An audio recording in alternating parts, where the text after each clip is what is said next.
sa mga maliligayang araw mo, Gregorio. Pagkagising na pagkagising mo, si kamatayan na ang bubungad sa'yo! Magandang buhay! Welcome to RZ Customer Service. This is JC. How may I help you today, ma'am?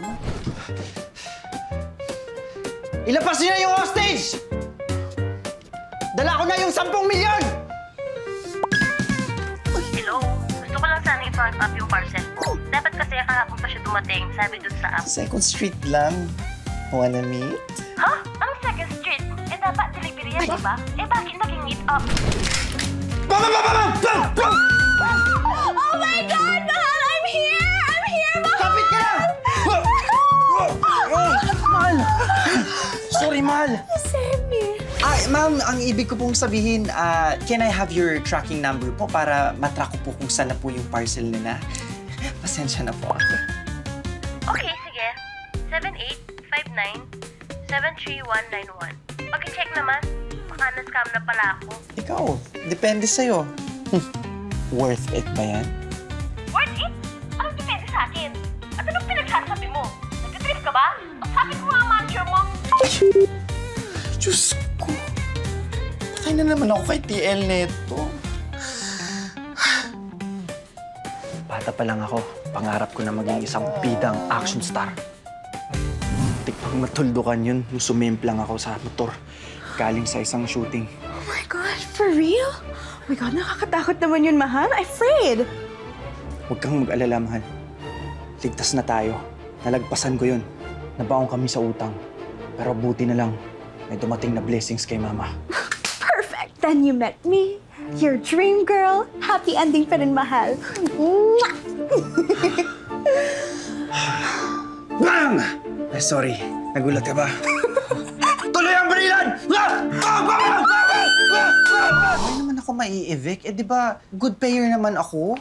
JC, it's not about payment. Ang issue kasi, mga sunod-sunod na complaint ng mga neighbors mo. Pagdadala mo ng lalaki sa unit gabi-gabi, alam mong may lag ang guard natin sa baba. Maging siya, nag-aalala na din sa tuwing ilalag ang guest mo. Iba-iba. Ay, OA. Ang OA nila.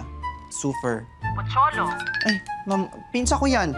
Justin, Naku, mamo, bading yun. Rog, Ako, workmate ko lang yun, no? Arturo. Isa-isahin pa natin talaga. Sige na, please, mamu. Mamakaawa ko. Huwag naman ako i-evict. Magpapay na ako and good girl na. Promise. Pasensya ka na talaga, JC. Mas iniisip ko kasi ang kapakanan ng nakararami. Ibabalik ko na lang ang binayad mong advance. Sige, mamu. Thank you. At yan na ang araw mo. Okay.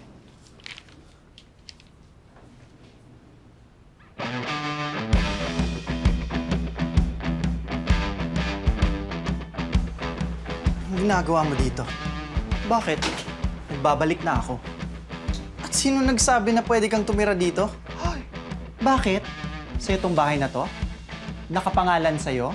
Wala akong pakialam. Kunting kahihiyan naman, JC. Dahil sa'yo, bakit na-aksidente si Mama? At talagang sa akin mo talaga sinisisi, no? Ano namang kinalaman ko sa aksidente ni Mama? Galit ka lang sa akin, eh. Dahil bakla yung kakambal mo. Sa ayaw at sa gusto mo, babalik ako dito at dito ako titira. Okay? Opo, teka lang. Teka lang. Ba? Saan ka pupunta? Wala kang karapatan para umakyat dyan. Okay? Hindi mo nga to din bahay, no? Kaya, tumigil ka nga dyan. Teka nga lang. Hoy! Nakausap kita! Dito ka! Dito ka magbading ka? Ano ba? Nakausap kita! Bitawan mo ako! Sabi pa ba? Sabi ko talaga, sir! Bitawan mo ako! Wala ka dito! Sir! No!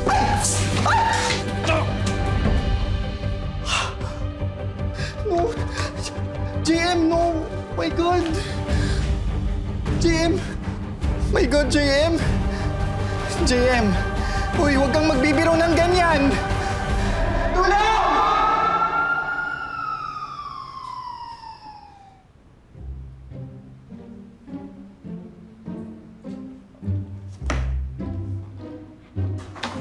Oy, Tol!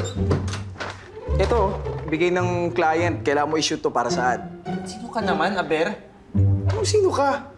Tsaka, galing mo Hindi ko alam tumatanggap ka na pala ng gay role Who are you ba? Tsaka bakit ang dami mo entry? Anong who are you ba? Lakas ang tama mo Alam mo, if you're one of the boys ni JM, wala akong oras para makipagbiruan sa'yo, okay? He's not here. Nasa hospital siya. Hoy, John Matthew, hindi nakakatuwa yung ginagawa mo, ha? Anong karakter ba yan at hindi ka makaalis? Ano, nahipan ka na ng masamang hangin?